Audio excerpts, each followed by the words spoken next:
Payg'ambarimiz sollallohu alayhi vasallam aytadilarki, qaysi ayol vafot etsa-yu, eri undan rozi bo'lsa, jannatga kiradi dedilar. Termiziy va Hokim rivoyat.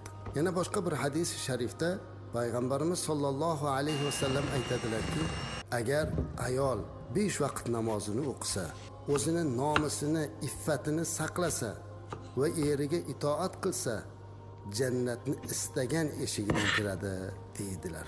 Ibn Hibbon rivoyat. Qarang azizlar, bu imkoniyat siz onaxonlarimizga, opa-singillarimizga, sizdek oliyjanob bo'lgan mu'mina muslimalargagina nasib qiladi. Albatta, bu itoat shariatga muvofiq bo'lishligi lozim.